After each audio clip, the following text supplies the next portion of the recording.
সোনার নদিয়া রে আয় ভাই দেখে যা সোনার নদিয়া রে আয় ভাই দেখে যা সোনার নদিয়া রে আয় ভাই দেখে যা সোনার নদিয়া রে। জয় জয় যুগ মায়া জয় পরিণমাসী জয় হরি নাম সংকীর্তনে জয় গঙ্গা তুলসী জয় জয় যুগ মায়া জয় পূর্ণমাসে জয় হরি নাম সংকীর্তন জয় গঙ্গা তুলসী। জয় জয় যুগ মায়া জয় পূর্ণমাসী জয় হরি নাম সংকীর্তনে জয় গঙ্গা তুলসী আর জয় জয় যুগ মায়া জয় পূর্ণমাসে জয় হরি নাম সংকীর্তন জয় গঙ্গা তুলসী। জয় নবদ্বীপবাসী জয় গৌর বিষ্ণু প্রিয়া দিববাসী জয় গৌর বিষ্ণু প্রিয়া নবদ্বীপবাসী জয় গৌর বিষ্ণু প্রিয়া জয় নবদ্বীপবাসী জয় গৌর বিষ্ণু প্রিয়া।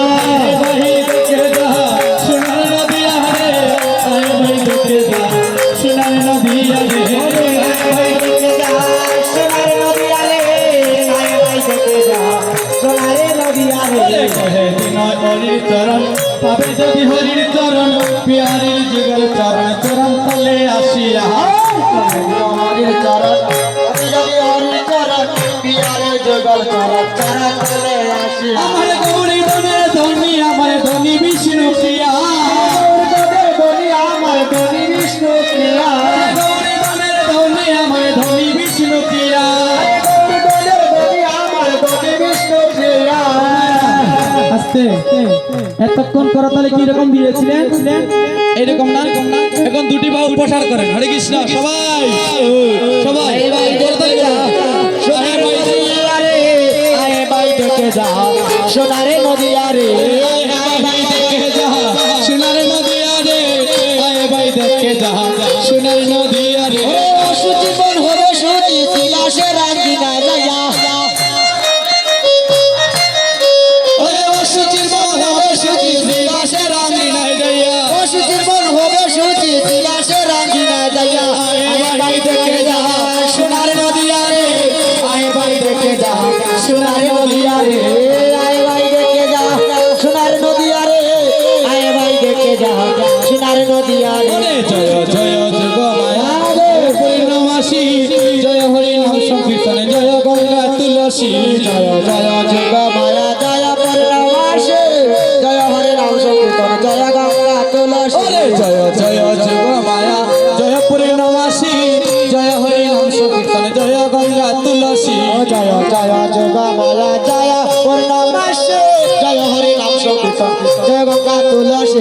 জয় নবদ্বীপবাসী জয় গৌর বিষ্ণু প্রিয়া দিববাসী জয় গৌর বিষ্ণু প্রিয়া জয় নবদ্বীপবাসী জয় গৌর বিষ্ণু প্রিয়া দিববাসী জয় গৌর বিষ্ণু প্রিয়া। দেখে যা সোনার নদিয়া রে আয় ভাই দেখে যা সোনার নদিয়া রে সোনার নদিয়া রে আয় ভাই দেখে যা সোনার নদিয়া রে। দেখে কিছু কিছু ভক্ত আছেন এই জায়গায় করতালি করছেন না যারা কাছে আছেন অবশ্যই তারা করতালি করছেন দূরে যারা আছেন তারা করতালি করছেন না শুনেন এক রাজা দুইটা ছেলে লেখাপড়া করে না দুষ্ট যে মাস্টার মশাই আসে না বাড়িতে পিটিয়ে বিদায় করে দেয় এখন রাজার তো অনেক সম্পত্তি আছে চিন্তা করলো ছেলে যদি লেখাপড়া না করে তাহলে কি হবে অন্যরা কি করবে তো গিয়ে সব সম্পত্তি নিয়ে যাবে পত্রিকার মধ্যে নিউজ দিলেন যে আমার ছেলেকে পড়াতে পারবে তাকে 10,000 টাকা বেতন দিব এখন একজন সেই পত্রিকার নিউজ পেয়ে রাজার বাড়িতে চলে আসে বলছে আমি আপনার ছেলেকে পড়াতে পারবো বলছে পড়াতে পারবে হ্যাঁ পড়াতে পারবো তখন মাস্টার মশাই দুটি ছেলেকে বলল বাবা তোরা কি খেলতে ভালোবাসিস এখন দুটি ছেলে বললো আমরা গুড়ি খেলতে ভালোবাসি আকাশে যে গুড়ি উড়াই না সেই গুড়ি গুড়ি খেলতে ভালোবাসি মাস্টার মশাই দুইটা গুড়ি বাজার থেকে কিনে এনে আকাশের মধ্যে উড়িয়ে দিয়ে বলছে এখানে কয়টা গুড়ি? এখন একটা ছেলে আর একটা ছেলেকে বলছে, এই দাদা বলিস না, মাস্টার মশাই অঙ্ক শেখাচ্ছে। বুঝতে পারছেন? মাস্টার মশাই অঙ্ক শেখাচ্ছে, বলিস বলিস। তো আপনারা যদি এরকম করতালি করি না, আমি বলতেছি আপনারা এরকম বসে আছেন, করতালির মাধ্যমে কোনো পাওয়ার নেই। দুটি বাহু প্রসার করে প্রাণের আবেগে করতালি করতে হবে। দুটি বাহু প্রসার করে নিতাই গৌর হরি বল। সবাই আহে বাহি দেখে যাহা সোনার নদী আরে, আহে বাহি দেখে যাহা সোনার নদী আরে, আয় ভাই দেখে যা সোনার নদী আরে, আয় ভাই দেখে যা সোনার নদী আরে। ওরে অসুচির মন হবে সুচি শ্রীবাসে রাঙ্গিনায় যাইয়া, সুচির মন হবে সোচে দিবাসে রাঙ্গিনায় ওরে অসুচির মন হবে সুচি শ্রীবাসে রাঙ্গিনায় যাইয়া, সুচির মন হবে সোচে দিবাসে রাঙ্গিনায় যাইয়া। আহে বাহি দেখে যাহা সোনার নদী আরে, আহে বাহি দেখে যাহা সোনার নদী আরে, আয় ভাই দেখে যা সোনার নদী আরে, আয় ভাই দেখে যা সোনার নদী আরে। ওরে অসুচির মন হবে সুচি শ্রীবাসে রাঙ্গিনায় যাইয়া, সুচের মন হবে সোচে দিবাসে রাঙ্গিনায় যাইয়া। ওরে অসুচির মন হবে সুচি শ্রীবাসে রাঙ্গিনায় যাইয়া, সুচের মন হবে সোচে দিবাসে রাঙ্গিনায় যাইয়া। শ্রীবাসে রাঙ্গিনায় যাইয়া, দিবাসে রাঙ্গিনায় যাইয়া। শ্রীবাসে রাঙ্গিনায় যাইয়া, দিবাসে রাঙ্গিনায় যাইয়া। অসুচির মন হবে সুচি শ্রীবাসে রাঙ্গিনায় যাইয়া, সুচের মন হবে সোচে দিবাসে রাঙ্গিনায় যাইয়া। শ্রীবাসে রাঙ্গিনায় যাইয়া, দিবাসে রাঙ্গিনায় যাইয়া। শ্রীবাসে রাঙ্গিনায় যাইয়া, দিবাসে রাঙ্গিনায় যাইয়া। হবে সুচি শ্রীবাসে রাঙ্গিনায় যাইয়া, নিতাই দিবাসে রাঙ্গিনায় যাইয়া। শ্রীবাসে রাঙ্গিনায় যাইয়া, দিবাসে রাঙ্গিনায় যাইয়া। শ্রীবাসে রাঙ্গিনায়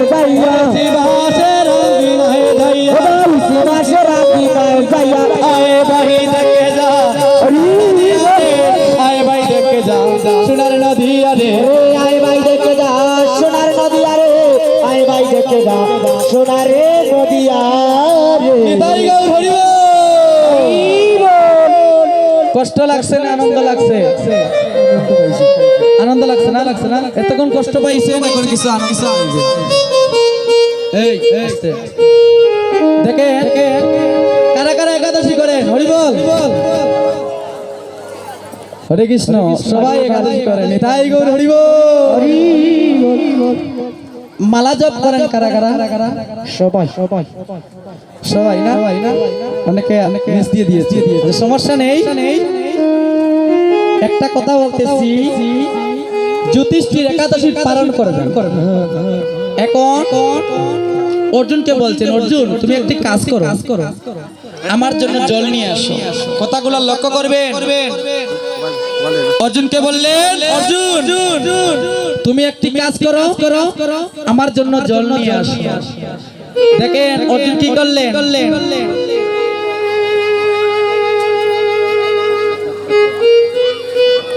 আপনারা কথা বলবেন না। এখন বলা হয়েছে অর্জুনকে আমার জন্য জল নিয়ে আসো, আমি একাদশী পালন করব। এখন এই কথা শুনে কি করলো জানেন? অর্জুন জল আনার জন্য গিয়েছে। আগের যুগে টেপ ছিল না, কল ছিল না, ছিল না। অর্জুন একটি কুয়া থেকে জল নিবেন, কুয়া থেকে লোক বলছে দাঁড়াও।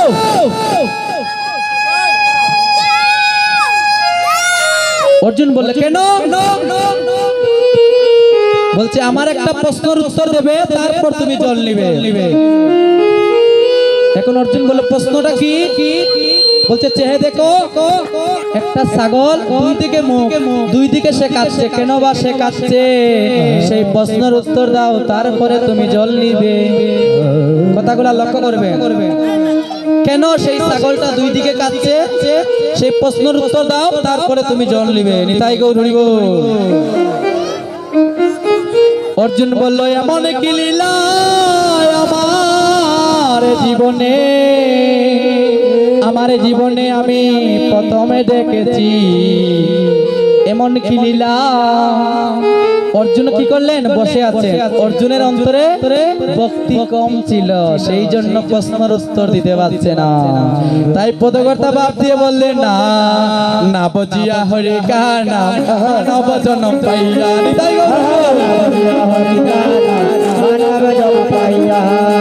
না বুঝিয়া হরি গানা মানব জনম পাইয়া।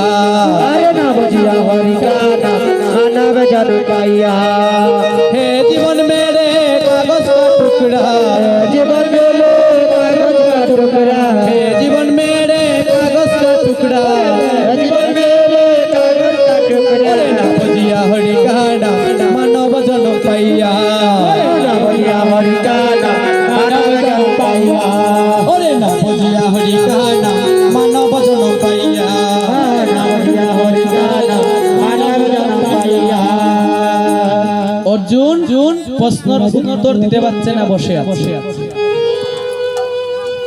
এদিকে বিলম্ব হচ্ছে।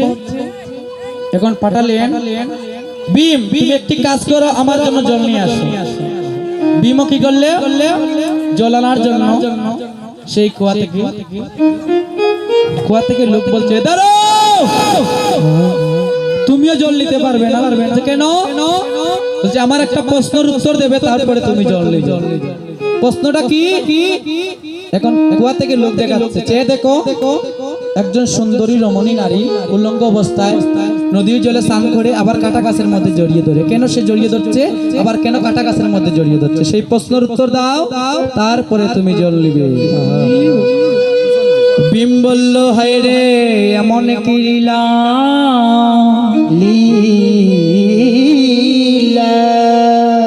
এমন কি লীলা আমার জীবনে, আমার জীবনে আমি প্রথমে দেখেছি এমন কি লীলা। ভীম বসে আছে, প্রশ্নের উত্তর দিতে পারছে না, বসে আছে। ভীমের অন্তরে কিন্তু ভক্তি কম ছিল না? কম ছিল।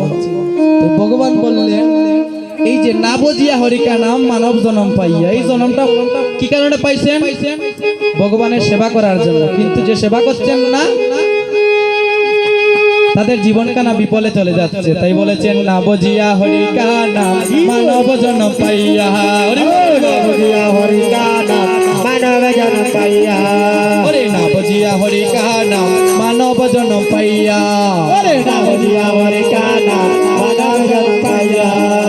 হে জীবন মেরে জীवन का बर्तन, जीवन मेरे जीवन का बर्तन, जीवन मेरे जीवन का बर्तन, जीवन मेरे जीवन का बर्तन। ना बुझिया हरि का नाम मानव जन्म पाइया, ना बुझिया हरि का नाम मानव जन्म पाइया। এদিকে বিলম্ব হচ্ছে। যুধিষ্ঠির বলল, একটি কাজ করো সহদেব, তুমি চলে যাও, আমার জন্য জল নিয়ে আসো। সহদেব আসিয়া কুয়া থেকে জল নিবে। কুয়া থেকে লোক বলছে, দাঁড়াও, তুমিও জল নিতে পারবে না। কেন? আমার প্রশ্নের উত্তর দেবে, তারপরে তুমি জল নিবে। প্রশ্নটা কি? এখন কুয়া থেকে লোক দেখাচ্ছে, চেয়ে দেখো নদীর জলে পড়ে একটা পাখি বলছে, জল দাও জল দাও। কেন সে জলে পাচ্ছে না?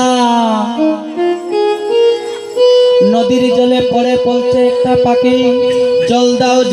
কেন সে জলে পাচ্ছে না?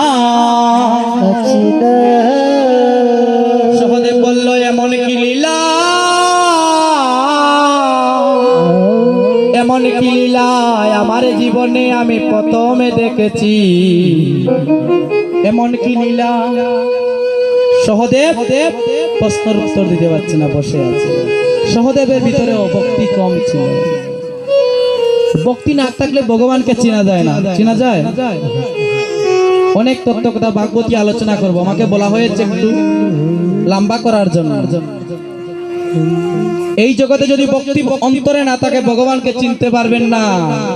তাই সহদেবের ভিতরে ভক্তি নেই, সেই কারণেও ভগবানকে চিনতে পারে নাই। তাই বলা হয়েছে, না বুঝিয়া হরিকা নাম মানব জন্ম পাইয়া, না বুঝিয়া হরিকা নাম মানব জন্ম পাইয়া, না বুঝিয়া হরিকা নাম মানব জন্ম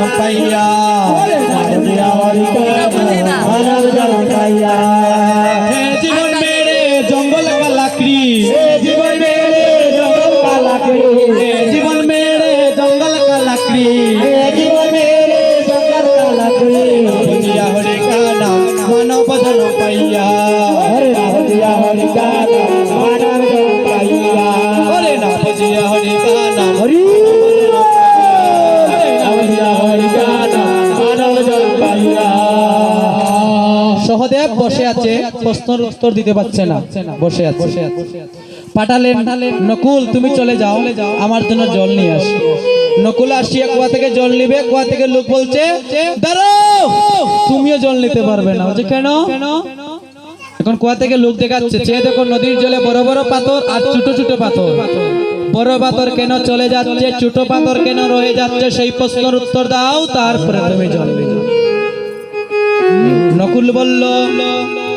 নকুল বলল এমন কি লীলা আমার জীবনে,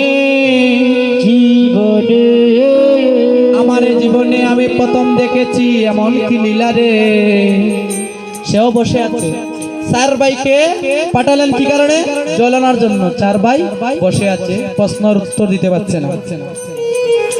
দেখেন প্রশ্নটা কি। ধীরে ধীরে কি হয়েছে জানেন?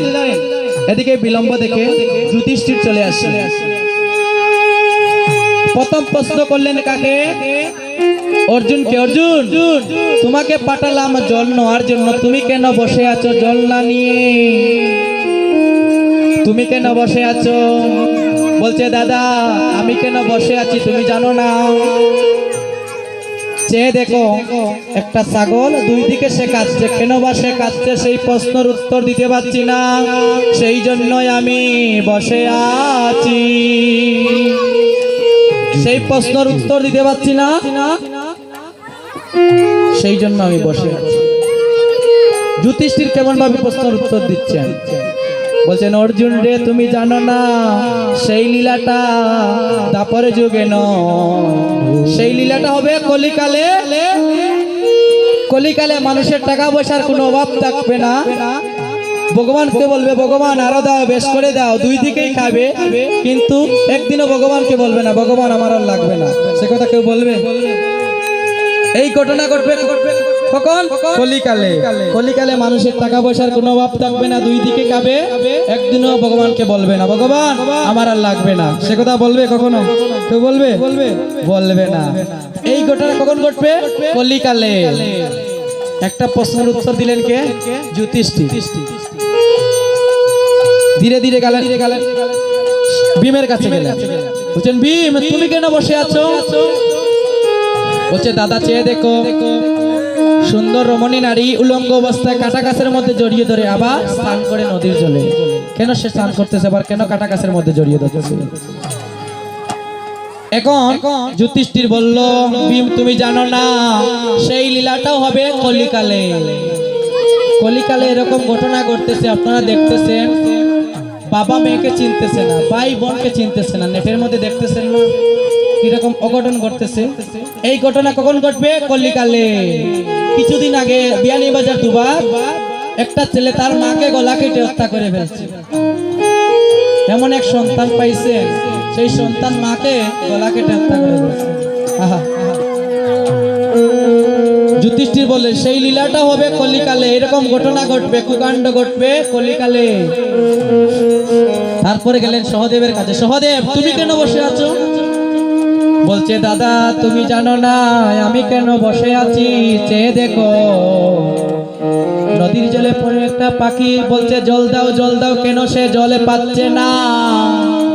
কেন সে জল পাচ্ছে না? যুধিষ্ঠির প্রশ্নের উত্তর দিচ্ছেন। বলে সহদেব সেই লীলাটা হবে কলিকালে। যে গৌর ভালোবাসে না, গোবিন্দ ভালোবাসে না, কৃষ্ণ ভালোবাসে না, সে নিদান কালে অন্তিম কালে কৃষ্ণ নামের জল পাবে না।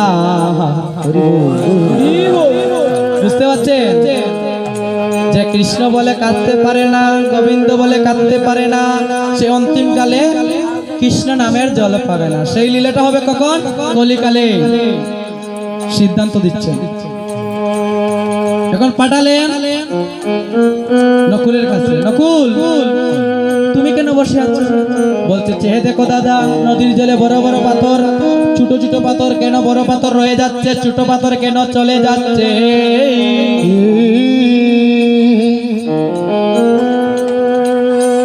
যুধিষ্ঠির বলল নকুল সেই লীলাটা হবে কলিকালে। কলিকালে সবাই অধর্ম করবে, 100-র মধ্যে একজন ভক্ত পাবেন, পাবেন না? সবাই অধর্ম করতেছি না, করতেছি।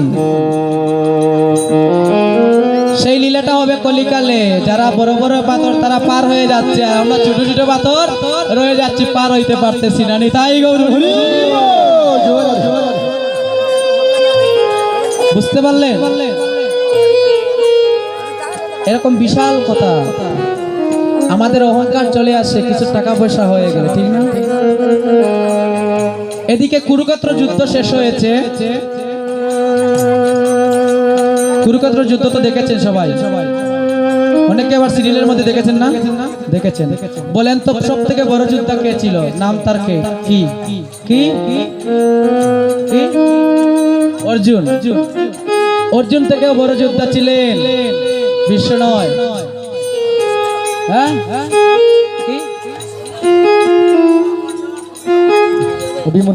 কেউ ছিলেন না বড় যোদ্ধা। এই কথা কিন্তু আপনারা সিরিয়ালে পাবেন না, বই না পড়লে পাবেন না। হরি বল। দেখেন যুদ্ধ চলতেছে, হঠাৎ করে একদিন কি হয়েছে জানেন?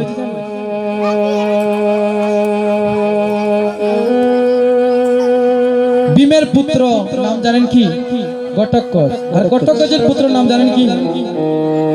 জানেন? বর্বরী। ঘটোৎকচের পুত্র নাম হচ্ছে বর্বরী। এদিকে যুদ্ধ সমাপন হয়েছে। অর্জুন এবং ভীম এক ভাই আর এক ভাইকে বলছে, ভাই আমি যদি না থাকতাম তোরা যুদ্ধ বিজয় লাভ করতে পারতে না। এদিকে অর্জুন বলছে, ভাই আমি যদি না থাকতাম তাহলে তোরাও বিজয় লাভ করতে পারতে না। হঠাৎ করে একটা কাটা মুন্ড ভীমের মস্তকের উপরে কিল কিল করে আসতেছে। হাসি দেখে অর্জুন বলছে, দাদা দেখো আমাদের কথাবার্তা শুনে সেই কাটা মুন্ড হাসতেছে কেন? কাটা মুন্ড মস্তক থেকে এনে বলছে, এই কি রে, তুই কেন আসতেছিস? এখন শেষ করে দেব। যেই মাত্র ভীম প্রস্তুত হয়েছে মারার জন্য, বলছে দাঁড়াও। কৃষ্ণ বলছে, দাঁড়াও, তুমি কাকে মারতে যাচ্ছ? চিনো তোমার কে?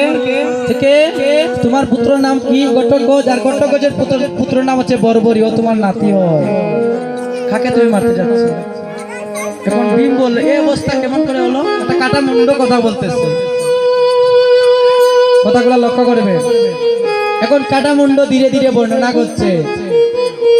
যুদ্ধ হবে, যুদ্ধ চলতেছে, হঠাৎ করে বর্বরী কি হয়েছে জানেন? যুদ্ধের মধ্যে প্রবেশ করবে। কৃষ্ণ বলছে, দাঁড়াও, তুমি কে? তুমি কেন যুদ্ধের মধ্যে প্রবেশ করছো? বলছে, আমাকে চিনেন না? বলছে, না, আমার পিতার নাম হচ্ছে ঘটোৎকচ। হ্যাঁ, ভালো কথা, তুমি কার পক্ষ নিবে? বলছে, আমি দুর্যোধনের পক্ষ নিব। কেন? আমার মায়ের আদেশ, যে পক্ষ দুর্বল তার পক্ষ আমি নেব। চিন্তা করলো কৃষ্ণ, সে কেমন বড় যোদ্ধা, তার পরীক্ষা নিতে হবে। বলছে, তোমার পরীক্ষা নিতে হবে, তুমি কেমন বড় যোদ্ধা।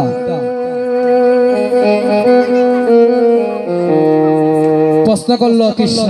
বলছে, দেখো একটা গাছের মধ্যে পাতা, একটি বাঁধ মেরে যদি তুমি সব পাতা ছিদ্র করতে পারো, তাহলে তোমাকে যুদ্ধ ভূমিতে প্রবেশ করতে দেব, না হলে তোমাকে প্রবেশ করতে দেব না। কৃষ্ণ করলো কি জানেন? চলনা করছে। দুটি পাতা, একটি পাতা মুঠির মধ্যে রেখে একটি পাতা পায়ের নিচে রাখছে, লুকিয়ে রাখিয়ে বলছে, তুমি বান ছাড়ো, একটি বান মেরে সব পাতা ছিদ্র করতে হবে। এখন কি করলো? ভগবানকে প্রণাম করে যেই মাত্র বান চালালো, সাথে সাথে গাছের যত পাতা ছিল সব পাতা ছিদ্র হয়ে গেছে। এখন কৃষ্ণ বলল, বর্বরী তুমি সব পাতা ছিদ্র করেছে, কিন্তু দুইটি পাতা ছিদ্র করতে পারো না। দুইটি পাতা তুমি ছিদ্র করতে পারো না। কৃষ্ণ হাত এরকম হাতের মুঠির মধ্যে একটা পাতা না খুলে যেই মাত্র দেখতে পেল মুঠির মধ্যে যে পাতা ছিল সেই পাতাও ছিদ্র হয়ে গেছে। বুঝতে পারছেন কত বড় যোদ্ধা? কৃষ্ণ লুকিয়ে রাখছে, তারপরেও ছিদ্র করে দিয়েছে বর্বরী। বর্বরীকে বলছেন, বর্বরী আরেকটা পাতা তুমি ছিদ্র করতে পারো নাই। কৃষ্ণ যেই মাত্র পাটা সরালো, পায়ের নিচে যে পাতা ছিল সেই পাতাও ছিদ্র হয়ে গেছে। কৃষ্ণ চিন্তা করলে এত বড় যোদ্ধা যদি দুর্যোধনের পক্ষ নেয় তাহলে সবাইকে বিনাশ করে দিবে না, কেউ রক্ষা করতে পারবে না। আমি যখন রক্ষা করতে পারলাম না, আর কে আছে? ভগবান হয়ে নিজে রক্ষা করতে পারলাম না। এখন বর্বরীকে বলছে, বর্বরী তুমি যুদ্ধের মধ্যে ফাঁস করেছো, এখন তোমার সাথে আমি যুদ্ধ করবো। হে ভগবান করেন, ভগবান সুদর্শন চক্র ছেড়ে দিলেন, আর বর্বরী মস্তক কেটে গেল। বুঝতে পারছেন কত বড় যোদ্ধা বর্বরী? এগুলো আমরা ইতিহাসে পাচ্ছি না, সিরিয়ালের মধ্যে পাবেন না। এই জগতে আমরা অহংকার করি, আমি অমুক, আমি অনেক অনেক কিছু বলি না। অনেকে বলি আমি ব্রাহ্মণ, আমি ক্ষত্রিয়, অনেকে অনেক জাতীয় গরিমা করি। ভগবান এরকম ভালোবাসেন না। ভগবান ভালোবাসেন যার অন্তরে ভক্তি আছে, তাকে ভগবান ভালোবাসে। দেখেন ভগবান কেমন ভাবে পাইছি আমরা, কথাগুলো একটু লক্ষ্য করুন। ও মায়েরা, হরে কৃষ্ণ। কীর্তনে আসছেন, বাড়ির দিকে কথা বলবেন, এখন একটু কথা বলেন না। হরে কৃষ্ণ। দেখেন রাধারানীর কুলে ঘুমিয়ে আছেন গোবিন্দ। এখন কৃষ্ণ প্রশ্ন করলো, রাধে তুমি যে আমার নাম ধরে কান্না করো, কি সুখ পাও? দেখেন আপনার অন্তরে যে কষ্ট আমি বুঝতে পারবো, বুঝতে পারবো না।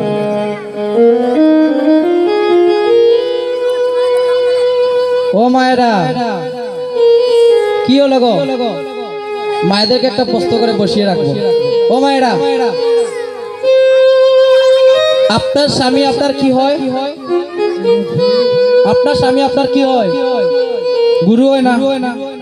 গুরু হয়নি? গুরু। এখন যদি বলি আপনার স্বামী আপনার পুত্র হয়, কিরকম লাগবে সে কথাগুলা? আপনার স্বামী যদি আমি বলি আপনার পুত্র হয়, আপনি কি বলবেন? ছেলেটা উল্টা পাল্টা কথা বলছে কেন? আপনার স্বামী আপনার বাবা হয়, কথাগুলো লক্ষ্য করবেন। আপনার স্বামী আপনার গুরু হয়, আপনার স্বামী আপনার বাবা হয়, আপনার স্বামী আপনার পুত্র হয়। বসে থাকেন, কথা বলবেন না, প্রশ্নের উত্তর দিচ্ছি। এখন যুবক বন্ধুদেরকে বলছি, যুবক বন্ধুগণ, একটি মেয়ের যদি বিবাহ হয় তাহলে আমরা চিনি তার সিঁদুর থাকে, শাখা থাকে, ঠিক না? ছেলের যে বিবাহ হয় সেই পরিচয়টা কি জানি? সেটা জানি না। বলবো কীর্তন যখন সমাপন হবে আমাকে একটু বলবেন, আমি বলবো। হরে কৃষ্ণ। এখন মায়েদেরকে বলবো, মায়েরা আপনাদের স্বামী কয়জন? হ্যাঁ, স্বামী কয়জন? কথা বলেন না কেন? কয়জন? কয়জন? তিনজন। অনেকে বলছে তিনজন। দেখেন অনেকে বলছে দুইজন। হরে কৃষ্ণ। দুইজন নয়, পাঁচজন। স্বামী পাঁচজন। এখন পাঁচজন কেমন ভাবে আমি বলে দিচ্ছি। আপনার হাতের মধ্যে শাখা দেন না? শাখা দেখেন, শাখার সম্মুখীন একটা লোহার ছুরি থাকে, এই যে আপনি দিচ্ছেন না, লোহার শরীর থেকে এই শাখাটা তৈরি হয়েছে, একজন স্বামী আপনার। আর শঙ্করচূড়ের শরীর থেকে শঙ্কর জন্ম, শঙ্খ তৈরি হয়েছে, একজন স্বামী। দুইজন পাইছেন না? শিবের রক্ত থেকে সিঁদুরের জন্ম, কয়জন স্বামী? তিনজন। আর নিজের একজন স্বামী, জগৎপতি একজন, আর নিজের প্রতি একজন। কয়জন পাইলেন? পাঁচজন না? পাঁচজন স্বামী। বসে থাকেন, কথা বলবেন না। এই যে বাবা কেমন ভাবে হইছে সেটাও বলে দিব, একটু ধৈর্য ধরেন, কথা বলবেন না। কথা বাড়িতে গিয়ে বলবেন, বলবেন এই ছেলেটা এরকম উল্টাপাল্টা কথা বলছে, বাড়িতে গিয়ে বলবেন। হরে কৃষ্ণ। দেখেন কি কথার মধ্যে ছিলাম আমি, দেখেন কোন কথার মধ্যে আমি চলে যাই নিজেই বলতে পারি। পাঁচজন স্বামী তো বলে দিয়েছি। আরেকটা প্রসঙ্গে ছিলাম, একটি কথা বলছিলাম। বিয়ার পরে পরিচয়টা হচ্ছে, এখন বলে দিব, পরে বললে ভালো হয়। আচ্ছা ঠিক আছে, বলে দিচ্ছি। দেখেন প্রত্যেক ছেলের নিয়ম হচ্ছে দাগা। কানের মধ্যে বিয়ে করার সাথে সাথে তার কানে একটা দাগা দিতে হয়। এরকম আমরা দেই না, অনেকে আবার দেয়, অনেকে দেয় না। দাগা দিতে হয়। কথাগুলো লক্ষ্য করবেন, কথা বললে তো কিছু জানতে পারবো না, শিখতে পারবো না, অনেক কিছু সারাদিন যদি কথা বলি শেষ হবে না। ভগবানকে প্রশ্ন করলেন রাধারানী, আমার অন্তরে যে ব্যথা তুমি বুঝতে পারবে না। পাশ থেকে পদকর্তা বলছেন, হে ভগবান তুমি কেমন করে বুঝতে পারবে, তুমি তো পূর্ণ স্বতন্ত্র, তুমি তো ভগবান। দেখেন মায়েরা, আপনার